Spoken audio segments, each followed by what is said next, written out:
아침부터 날씨가 심상치가 않죠. 오늘 천둥번개까지 동반한 비가 하루 종일 내린다고 하네요.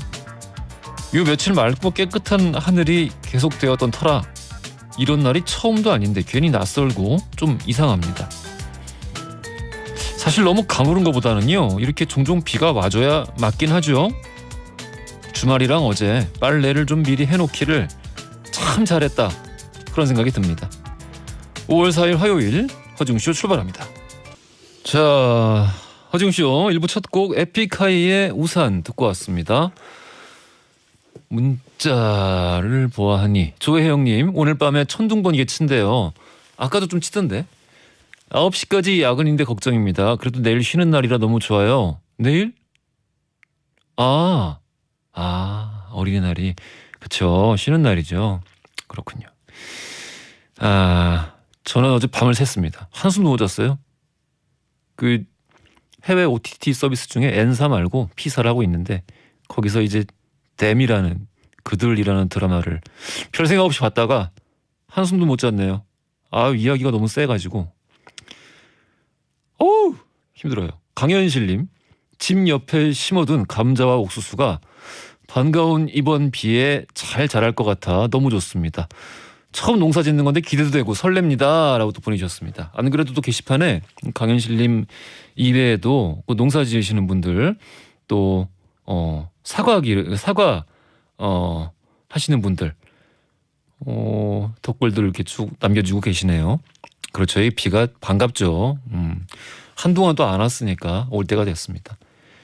이예민님, 진짜 신기하네요. 이 노래 나왔으면 했는데 오늘 옹디랑 저랑 마음이 통했나 봐요. 내일 어린이날인데 옹디는 계획이 있나요? 너무 뜬금없는 질문인가요?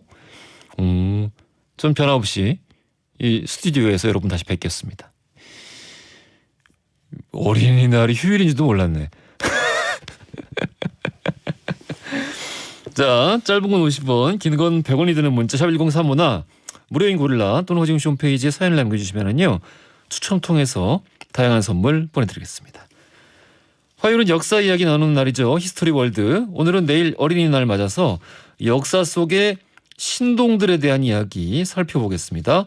재미있는 이야기 기대 많이 해주시고요. 광고 듣고 썬킴 교수, 박광일 작가 바로 만나보겠습니다.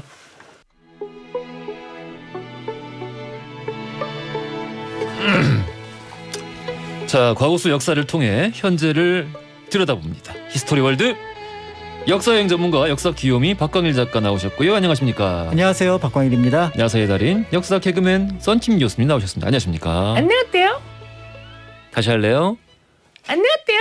어린이 다시 해주세요. 싫어. 정말 어린이날 특집입니다. 화가 나네요. 네.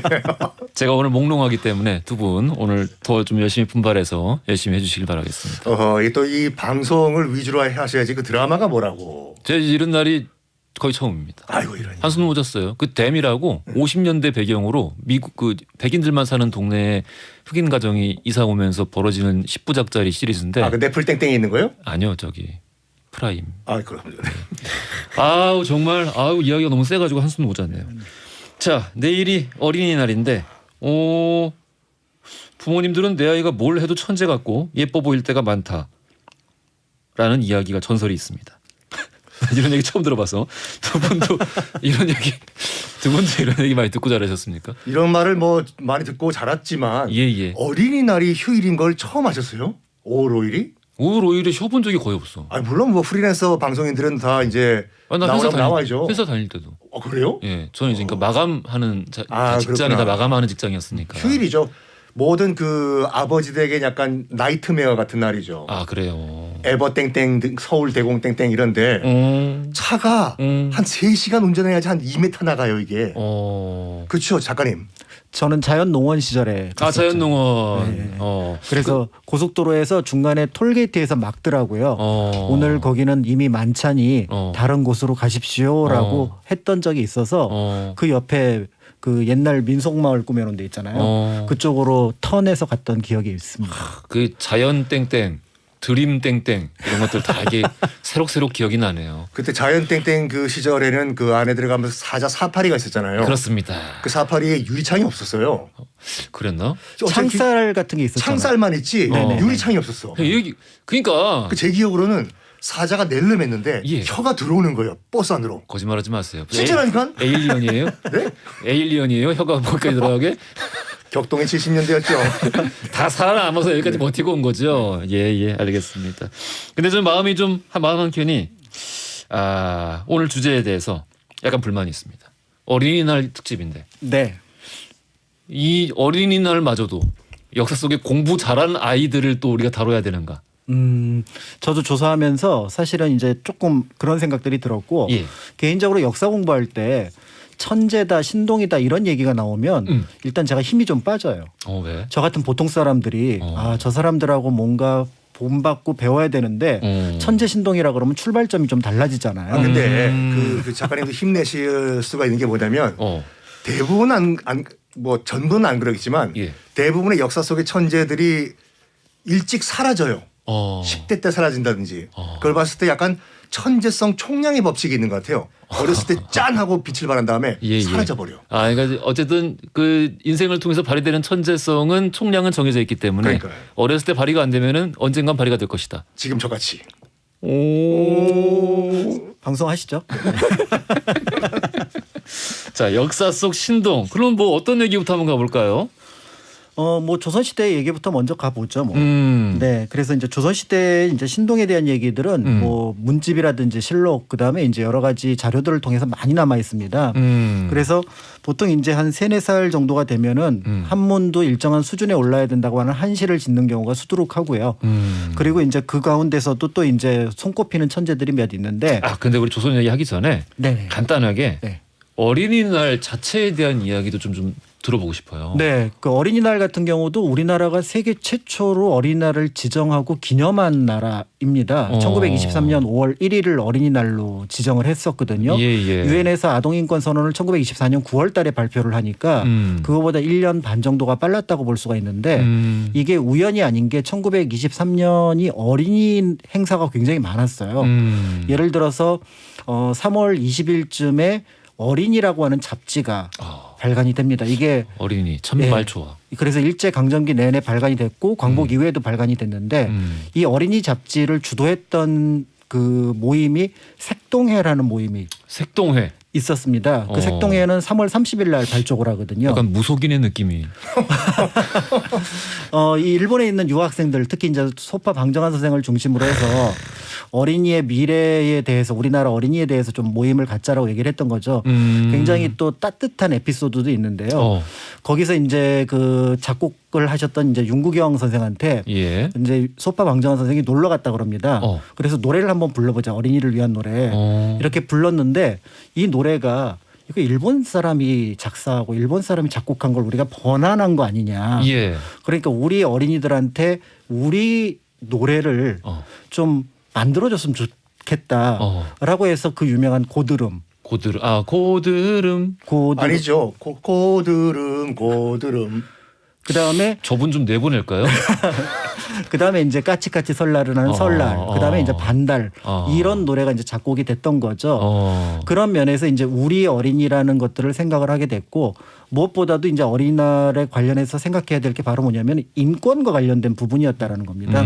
당시 이제 우리나라에서 가장 큰 교세를 가지고 있었던 종교가 천도교였는데 거기서 이제 어린이를 때리는 것은 하눌림을 때리는 것과 같다라는 것들이 이제 세상 사람들한테 이제 퍼지기 시작하면서 어린이 인권에 대한 관심을 가졌던 거고요.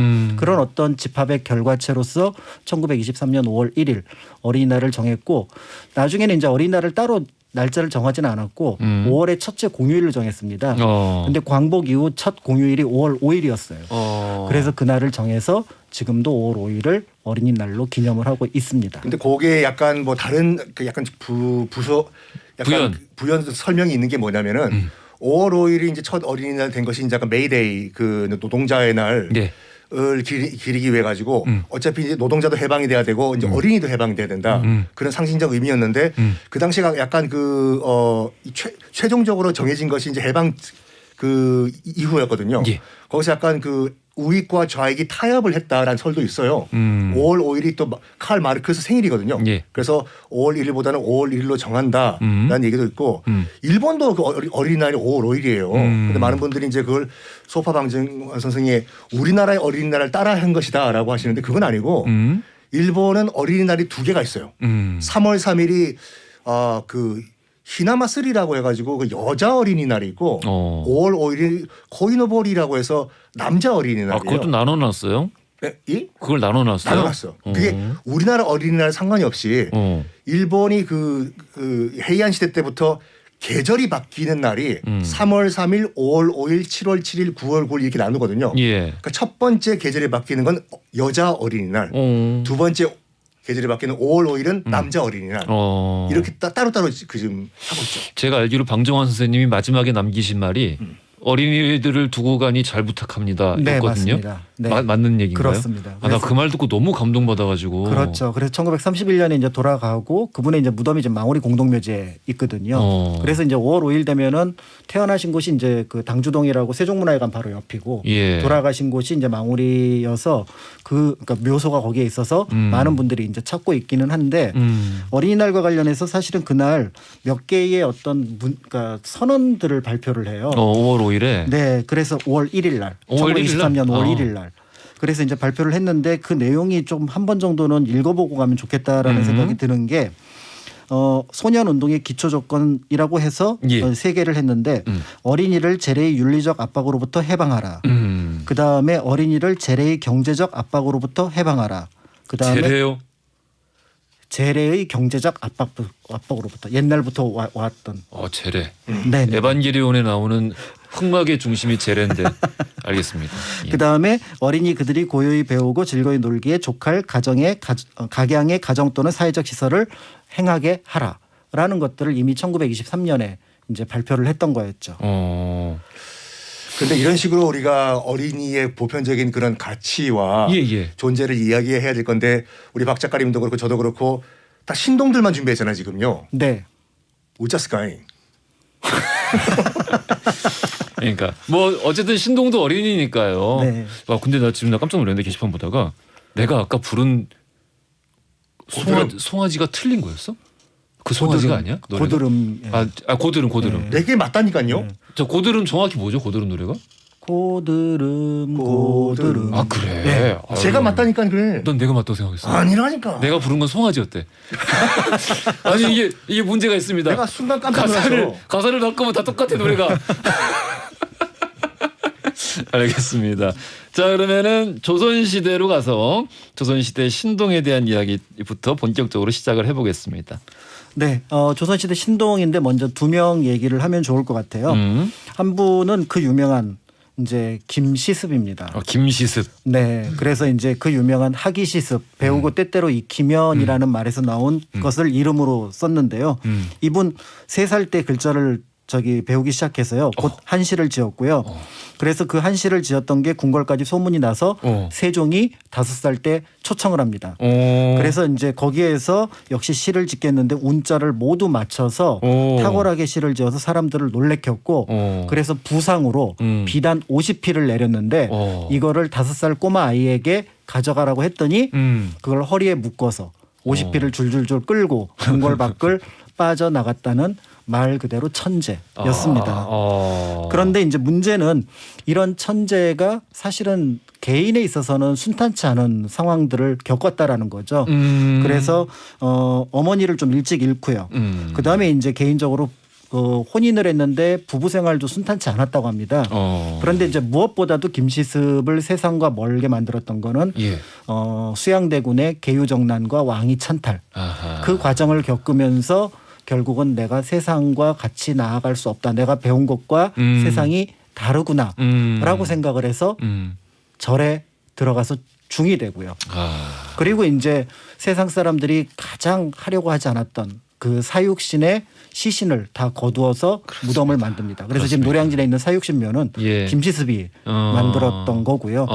결국은 원각사 중건할 때 시를 또 갖다 바쳤지 않습니까? 그렇죠. 세조한테. 그래서 이제 결국은 천재성을 보여주었지만 세상과 짝할 수 없었던 천재가 바로 비운의 천재네. 네, 비운의 천재라는 의미로 이제 김시습을 볼 수가 있는데 이런 김시습의 이야기를 전기로 적은 사람이 바로 율곡이입니다. 율곡이에 대한 얘기는 우리가 이제 2부에서 들어보도록 하고요. 네네.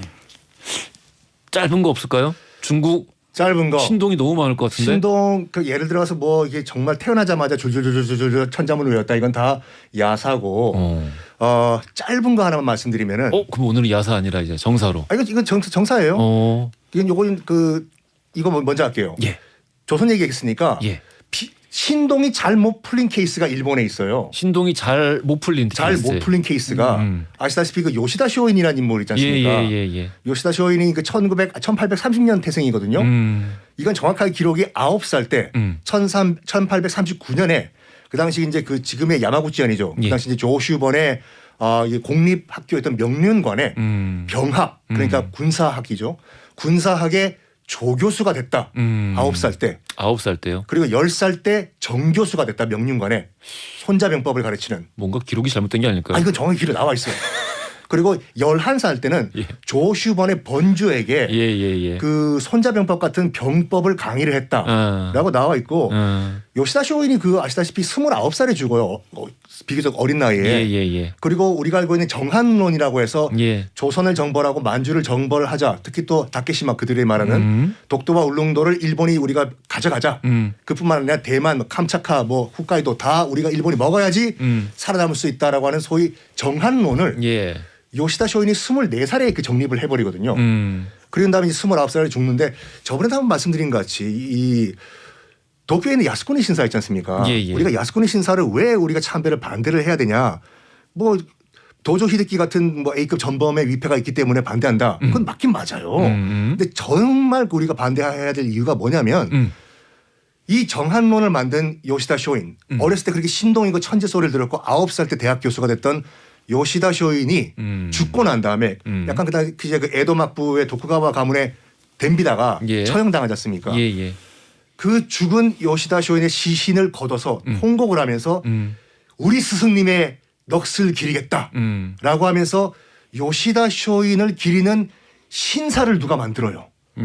그 만든 사람이 바로 토요토미? 요시다 쇼인의 가장 수제자 이토 히로부미고. 이토 히로부미. 그리고 원래 야스쿠니 신사 이름은 조슈 신사였어요. 그러니까 요시다 쇼인을 기리기 위해 가지고. 그래서 야스쿠니 신사는 정한론을 만든 요시다 쇼인을 기리기 위한 신사였다.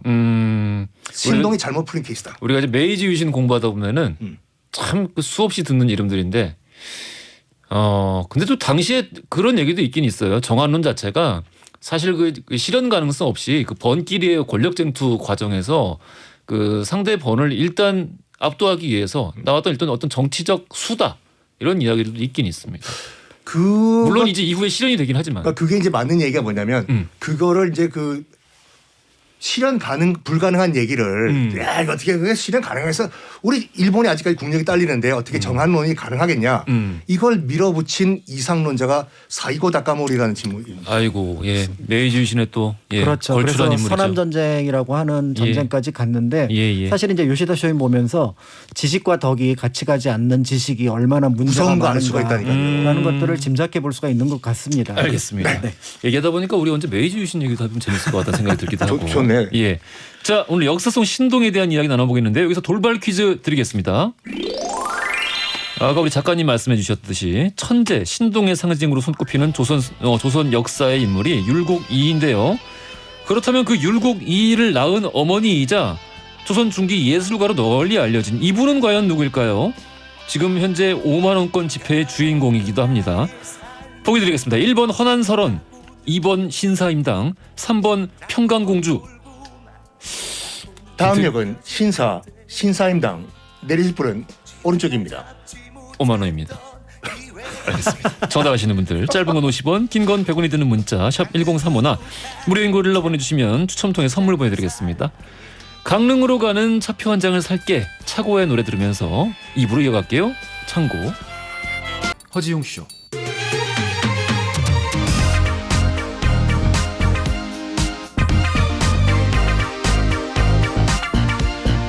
안녕하십니까. 허지웅입니다. 안녕하세요. 허지웅입니다. 매일 오전 11시 SBS 103.5MHz 러브 FM 허지웅 쇼. 세상을 향한 유쾌한 궁금증 허지웅 쇼. 자, 출발합니다. 허지웅 씨 2부로 돌아왔습니다. 역사 속 신동에 대한 이야기 나눠보고 있는데요. 신동에 대한 이야기 하다가 메이지 유신 얘기 1부 마지막에 하면서 제가 좀 약간 꽂혔습니다. 이런 거 좋아하시는구나. 우리 한번 해야 돼. 아니 왜냐면은 메이지 유신 우리 진짜 난 필수로 아예 그냥 교과 과정에서 제대로 배웠으면 좋겠어. 아니 그러니까 우리가 딱 그냥 일제 강점기 해가지고 예. 이토 히로부미부터 시작을 하면은 예. 그 배경이 이해가 안 돼요. 안 돼요. 방금 우리 아까 저 작가님 말씀하신 것처럼 4.19 작가무리가 왜 이렇게 환상이 빠졌는지 기타 등등 전체 배경을 알아야지 왜 일제라는 게 탄생이 됐는지 우리가 알 수가 있는 거죠. 그리고 민족적인 정서나 어떤 그 제국주의 논리에 대한 거를 배제를 하더라도 일단 동북아에서 당시에 어떤 외세로부터 압박을 받는 다 삼국이 똑같았는데 중국은 반식민지가 되고 조선은 좀 지나서 아예 식민지가 되고 일본은 자 근대화에 성공을 했잖아요. 그러니까 우리가 중국사는 그나마 우리가 대충 알잖아요. 예. 청나라가 어쩌고 뭐 걸륭제가 어떻고 뭐 동치제가 어떻고 그렇지만 이 세키가와라 전투 이후에 260년 동안 이어졌던 에도 막부에 대해서는 잘 몰라요. 몰라. 네. 그러니까 이게 우리가 이 동북아 안에서 지금도 굉장히 복잡한 국가 정세인데 우리가 이게 그 우리의 어떤 그 민족의 꼴, 그 국가의 꼴을 갖추고 끝까지 살아남으려면은 그때 왜 졌는지 그때 왜 그렇게 됐는지 알아야 되고 그렇기 위해서는 메이지 유신 우리도 필수적으로 공부를 좀 해야 돼요. 그럼요. 네. 자, 아무튼 2373님 재작년에 태교 여행으로 강릉 오죽헌에 다녀왔네요. 뱃속의 아가에게 훌륭한 어머니와 아들이 되어보자고 다짐하고 왔습니다. 라고 또 이렇게 보내주셨고 이건 또 뭐지? 0806님 웅디 제보합니다. 썬킹 교수님이 쓰신 책 고현준의 뉴스 브리핑에 10권 기증해서 청취자들 나눠줬어요. 방송 시간 여기가 훨씬 긴데 말이죠. 제가 봤을 때는 현준 씨가 자기 사비로 산 것 같아요. 이게 어디 방송이지? 여기 SBS 몇 시? 새벽 6시. 괜찮습니다. 아니요. 괜찮습니다. 마음만 받겠습니다. 아니요. 진짜? 20권? 주시면 우리 청취자분들 나눠드리겠습니다. 알겠습니다. 드리겠습니다. 네. 8802님 웅디 축하받고 싶어서 문자 보냅니다. 오늘이 30번째 결혼기념일인데요. 제가 빌 게이츠보다 의리의 DNA가 조금 더 있나 봅니다. 빌 게이츠도 27년 만에 이혼을 했다고 하는데 27년 만에? 예, 저는 30년을 의리를 지키면서 살고 있습니다. 라고 또 이렇게 보내주셨습니다. 의리! 빌 게이츠는 그러니까 의리가 없는 건가요? 의리 총량의 법칙에서 우리가 살아남죠. 알겠습니다. 8802님 선물 보내드리겠습니다. 자, 그러면 우리 율곡이 뭐 전무후무한 천재 아니겠습니까? 네, 그냥 호가 천재죠. 네, 천재 율곡, 그다음에 천재 이 이렇게 부를 수 있는데 예. 사실은 뭐 외할머니 등에 업혀서 이제 시를 지었다. 오죽헌에서 태어났을 때 몽룡실에서 이제 태어났잖아요. 그리고 이제 6살에 이제 본격적으로 와서 유학 공부를 했고 그다음에 이제 화석정을 보고 또 시를 지었다고 해서 이미 이제 천재로 널리 알려져 있었던 인물입니다. 그의 천재를 보여주는 가장 큰 사건이 한 번도 하기 힘든 1등을 전국 1등을 무려 9번이나 했다. 그래서 구도장원공이라고 해서 이제 더 이상 율곡과 다른 사람을 비교하기 어렵게 만드는 어떤 그런 상황을 만들었다고 볼 수가 있고요. 그다음에 이제 성리학에 있어서 보통 이제 우리가 조선 전기에 성리학이 들어왔지만 성리학을 이해했다라고 하는 부분들은 퇴계 이황 때 비로소 이해가 됐다라고 보여지거든요. 근데 그 이해한 것을 새롭게 해석을 했던 거의 첫 번째 인물이 바로 율곡이입니다. 그런 면에서 이제 학문적인 어떤 완성을 보여줬던 인물이라 볼 수 있는데 이런 어떤 학문적인 성과와 정치적인 어떤 성과가 조금은 달랐다라는 점이 또 눈에 띄는 부분이죠. 학자로서의 성과와 정치가로서의 성과가 달랐다. 그렇죠. 그래서 결국은 이제 뭐 병조판서 대제학 등을 역임하면서 정치 그러니까 조선이라고 하는 나라가 200년이 지났으니 이제 개혁을 해야 되고 경장을 해야 된다라고 얘기를 했지만 그런 것들을 끊임없이 그러니까 뭐 동어문답, 만원봉사, 그다음에 성악, 집요 이런 것들을 가지고 끊임없이 선조에게 얘기를 했는데 이거를 받아들인 것도 아니고 받아들이지 않은 것도 아닌 상황에서 결국은 자신의 어떤 정치적인 어떤 성과를 거두지 못하고 49 나이로 어떻게 보면 좀 가슴 아프게 생을 마감했던 인물인데요. 예. 앞에서 잠깐 말씀드렸던 김시습전을 이 율곡 이이가 썼거든요. 그런 면에서 볼 때 흥미로운 부분들이 있는데 바로 김시습이라는 사람이 만약에 세상을 잘 만났다면 예. 어떻게 그 큰 어떤 나라의 제목으로 쓰이지 않았을까라는 게 하나가 있고 이 두 사람의 공통점이 둘 다 잠시 한 분은 그냥 처음부터 끝까지 불교로 빠졌고 그렇습니다. 율곡도 한 1년 동안 불교에 빠졌던 적이 있었거든요. 아 이게 참 어떤 논란의 소지가 있습니다. 그렇죠. 이게 어떻게 생각하시는지 궁금하는데 그 당시에 이제 율곡이가 다시 이제 돌아오고 나서 그러니까 어머니가 돌아가신 이후에 그 아주 너무 힘들어가지고 그렇죠. 방황을 하죠. 근데 유학자가 절에 들어가서 스님이 된다라는 거는 이거는 거의 무슨 지금 북으로 가서 내가 네. 사회주의자로 전향 그 공산주의자로 전향을 하겠다라는 거 비슷한 건데 그렇죠. 그리고 다시 이제 또 넘어온 그런 다시 어떤 넘어왔는데 상황이라. 다시 넘어온 거죠. 그러니까 그렇죠. 남쪽으로. 네, 네. 그런데 그 이후에도 제자들이 야 근데 우리 스승님 진짜 머리 밀었었을까? 이런 얘기를 되게 종종 했대요. 굉장히 많이 했어요. 그래서 진짜 밀었을까요? 거기에 대한 논변까지 있었고 실제로 이제 그 제자들에 따라서는 그때 절에 들어갔지만 머리는 밀지 않았다. 근데 정확하게 답변을 해준 적이 없다던데 그러니까요. 이 선생이. 네, 그래서 이제 그걸 가지고 추측만한 기록들이 많이 남아 있고 주로 이제 제자들은 스승에 대해서 옹호하는 쪽으로 절에 들어가긴 했지만 불교를 공부하지 않았고 절에 들어가긴 했지만 머리를 깎지 않았고. 아니 또 율곡이가 또 절에 들어갔다 나와가지고 다시 원대 복귀했을 때 명언 하나 남겼잖아요.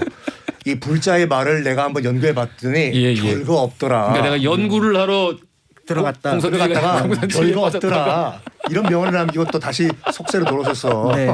그래서 이제 흥미로운 거는 깎았어. 네. 머리 깎았어. 아니 생각해봐요.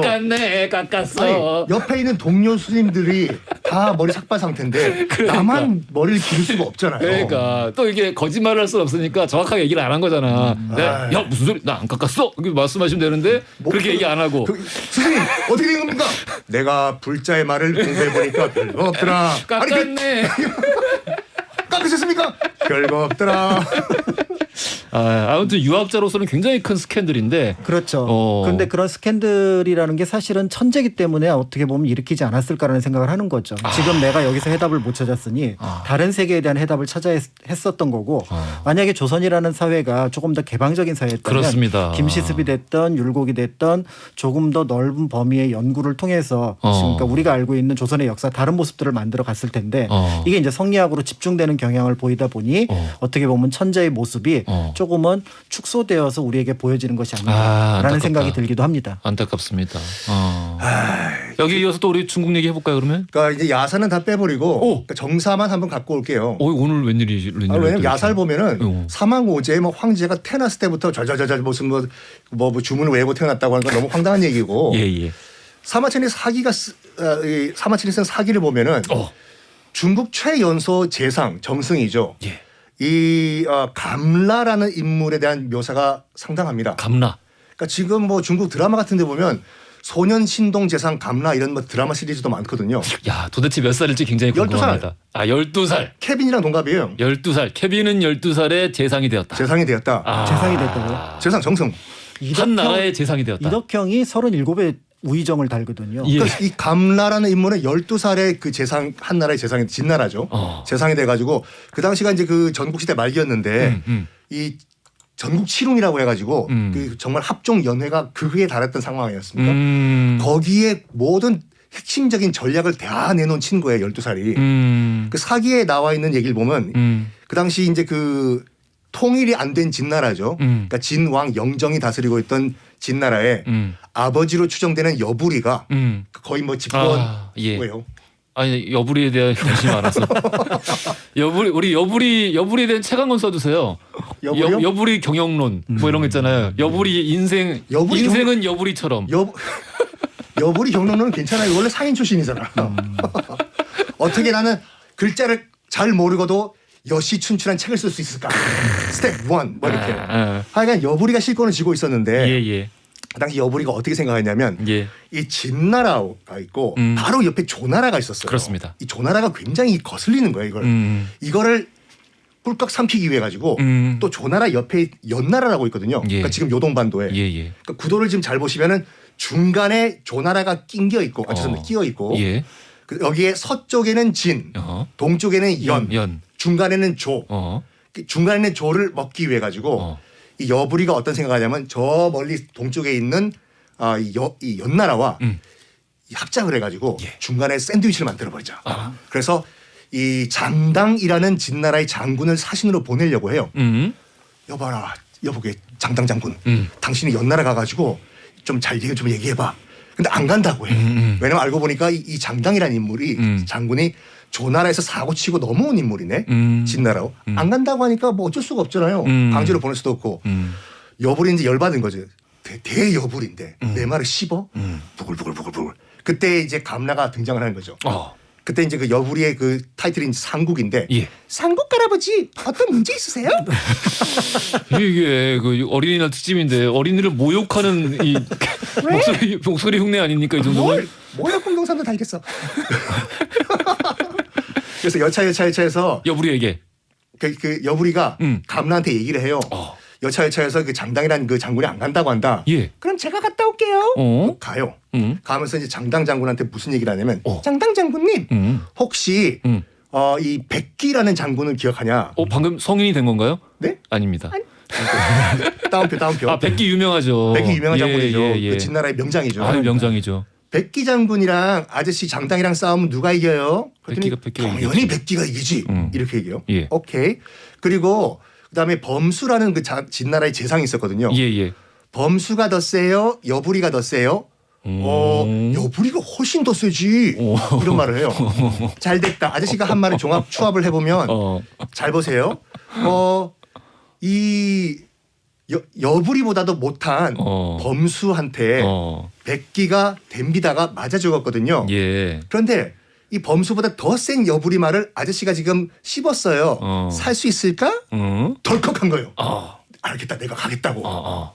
근데 참 머리를 잘 쓴 게 이게 감나가 아저씨 잠깐 스탠바이 하지 마시고 있으라고 다시 여부리한테 가요. 또 가. 가서 저기 상국 어르신 저기 은 가득한 술에 5대만 주세요. 제가 조나라에 건너가 가지고 조나라 땅을 제가 후루룩짭짭 먹어올게요. 넘어가요. 감나가 12살짜리가 그 조나라 왕을 만나요. 처음엔 되게 황당했다고 해요. 조나라 왕이. 너희 진나라에는 나이 많은 신하 없냐? 근데 정말 명언을 남겨요. 실력 있는 신하들은 다 바빠가지고 저 어린 제가 왔어요. 너 몇 살? 케빈이랑 동갑. 그래가지고 딱 이 네가 하는 말 들으나 보자. 감나야. 쭉 얘기를 하는 게 솔직히 우리 진나라가 저 옆에 있는 연나라와 지금 힘을 합쳐가지고 우리 대왕님의 조나라를 부닥착착착 박살내려고 하는 거 아시죠? 들었다. 우리 딜합시다 대왕님. 조나라의 성 5개만 주면 우리 진나라는 조나라와 힘을 합쳐가지고 연나라를 치겠다고. 그래가지고 어전 회의를 거친 다음에 믿어보자 해서 5개 성을 떼줘요. 아니나 다를까 이걸 딱 들은 그 진나라의 그 영정 나중에 진시황이 정말 좋은 아이디어다. 우리 조나라 힘 합쳐가지고 먼저 먼 데 있는 연나라부터 날려버리자. 그래서 연나라를 제끼고 연나라의 32개 성을 떼가지고 조나라한테 줘요. 남는 장사였죠. 여기까지는 사마천의 사기에 나온 얘기예요. 정사예요. 그래서 지금 나온 내용만으로도 이미 뭔가 약간 사기에 가까워 보이는데 그 책 이름이 사기예요. 내 탓하지 마. 사마천 탓을 해요. 그런데 그 이후에 또 야사가 있어. 있겠죠. 있죠 당연히. 이제 그 진시황이 다시 이제 영정이 통일되기 전에 영정이 지금 통일되기 전에요. 영정이 이 감라라는 소년의 할아버지 감무라고 굉장히 유명한 재상이었는데 감무한테 이런 말을 합니다. 약간 놀아이가 있는지 여보시오 감무 내가 갑자기 수탉이 낳은 알을 먹고 싶소. 가서 구해오도록 하시오. 수탉이 낳은 알. 아하. 영정 나중에 후에 진시황이 감무 그러니까 감라의 할아버지한테 그런 명을 내린 거예요. 그때부터 이제 큰일 난 거예요. 어떡하지? 수탉이 어떻게 알을 낳아? 어떡하지? 또 이제 딴딴 감라가 등장해서 할아버지 뭐가 문제예요? 우리 왕께서 여차여차해서 수탉이 낳은 알을 가져오라고 했다. 걱정하지 마세요. 제가 왕 만나고 오겠다고. 또 만나러 갑니다. 처음 만난 거 그게 첫 대면이에요. 영정이 너 누구니? 저 간무 손자인데요. 너희 할아버지 왜 안 오고 네가 왔니? 명언을 남겨요. 할아버지가 지금 출산 중이라서요. 예. 그 영정이 깜짝 놀라. 야, 너 나를 놀리냐고? 어떻게 할아버지가 출산하냐? 똑같이 생각해보세요. 수탉이 어떻게 알을 낳냐고. 거기에 큰 감명을 받아가지고 나중에 후에 얘를 12살의 재상으로 앉혔다. 지금 그 시점이 영정이 일단 여부리 쫓아낸 이후죠. 아니, 그 이전, 훨씬 이전. 훨씬 이전이에요. 훨씬 이전이에요. 아, 그러면 약간 그 아까 말씀 그 해주신 사건 거에 이전. 이전의 얘기를 말씀해 주신 거구나. 요거는 사기에 나와 있지 않은 야사예요. 아, 야사군요. 알겠습니다. 12살에 그런 일은 할 수 없다고 생각합니다. 근데 실제로 12살에 중국 최초로 재상 정승에 오른 소년 감나라고 기록에 나와 있어요. 대단하네요. 대단하죠. 네, 기록만 따지고 볼 때는. 그러니까요. 오. 그리고 13살에 역사에서 사라져요. 야. 아까도 말씀드린 것 같이 천재 총량의 법칙으로 뿅 하고 사라져버려요. 진시황의 폭정에 못 이겨 사라진 게 아닐까요? 그럴 수도 있겠죠. 내가 이러려고 나라 만들어 도왔나. 알겠습니다. 자, 그러면 우리 조선시대로 다시 돌아가서 우리 이이까지 율곡 이이 선생님까지 말씀을 드렸어요. 네. 중국 얘기를 듣다 보면은 어쨌든 스케일이 뭘 크죠. 이렇게 맞출 수가 없을 것 같아요. 지금 얘기를 듣다 보면 이게 정사인지 아니면 CCTV 무협 드라마인지. 그러니까요. 근데 지금 얘기한 것들을 보면은 예를 들어 정도전 얘기하고 그다음에 이제 이덕형 얘기하고 오성 한음 얘기하고 이걸 합치면 또 감나 얘기가 되기는 해요. 그래서 예를 들어 이덕형하고 이제 그 공부하고 있는데 스승님이 이제 잠을 자고 있어가지고 스승님 일어나세요 하고 했더니 이 양반이 깜짝 놀란 거예요. 그랬더니 아니 선생님은 우리를 공부를 안 가르치시고 왜 주무시냐고 그랬더니 내 꿈에서 공자를 뵙고 왔다. 근데 며칠 뒤에 이제 오성 한음이 둘 다 꾸벅꾸벅 존 거죠. 그렇습니다. 땅 때리니까 니는 왜 수업 시간에 공부를 안 하고 자냐 그랬더니 제가 공자님 만나고 왔어요. 근데 선생님 만났다는 얘기 안 하시던데 뭐 이런 얘기하고 그다음에 예. 그 유명한 도담산봉이 이제 영월에서 저기 그 흘러 내려와 갖고 단양으로 온 거예요. 그러니까 영월에서 세금 받으러 왔거든요. 그랬더니 이제 그 소년 정도전이 이제 삼봉 정도전이 이제 도담산봉에서 따온 혼데 아니 이게 영월에서 떠내려왔으면은 가져가시라고 그러라고 가져갈 거 아니면은 우리는 오라고 한 적이 없으니 왜 세금을 받냐고 이런 얘기들이 이게 합쳐 놓으면 또 감나랑 맞출 수 있지 않을까. 굉장히 반항한 기질이 있었네 정도전이. 아니 또 그 감나도 감나지만 우리 아까 얘기 나왔던 율곡 이이도 우리 그 과거를 9번 봐서 9번 자원급제를 했는데 이 정도면은 뭐 감나랑 어떻게 할 수 있지 않을까요? 싸울 수 있지 않을까요? 아니 뭐 그러면은 솔직히 이제 율곡이는 다른 그 과거 응시자들한테는 민폐죠. 민폐죠. 그리고 9번을 그렇게 도장을 깬다라는 거는 그렇죠. 이게 좀 문제가 있습니다. 차라리 그럼 우리나라 도장 깼으니까 베트남이나 중국 가가지고 그쪽 과거 한번 보시든지. 남방 정책으로. 그러니까 알겠습니다. 자 천재 얘기인데 이제 마지막으로 한 시간이 없으니까 짧게 할게요. 정약용 역시 천재입니다. 그래서 10살 때 이제 산미집이라는 그 시집을 형이 만들어줄 정도였으니까 천연두를 앓으면서 이제 눈썹이 3개로 갈라졌다 그래서 산미라는 호를 가지고 있었거든요. 그런데 그 정약용이 널리 알려진 것처럼 이제 정조가 죽으면서 결국은 강진으로 귀향을 가는데요. 그 천재가 어떻게 생을 살았는지를 보여주는 가장 중요한 자료가 바로 뭐냐면 강진에서 18년 동안 그때부터 저작 작업을 해서 본인의 자찬 묘지명에 한 500권 정도의 책을 썼다 그러고 실제로 남아있는 책이 한 182권 정도가 남아 있습니다. 그런데 그때 그 책을 지을 때 호가 바로 뭐냐면 사암이라는 호를 우리는 다산정약용이라는 호로 널리 알려져 있지만 그때는 스스로 자호를 사암이라고 불렀어요. 사가 뭐냐면은 기다린다는 뜻입니다. 내가 지금 이 책을 써서 지금 당장 이 세상을 바꿀 수는 없지만 이 책을 읽는 사람들이 세상을 바꿀 수 있지 않을까.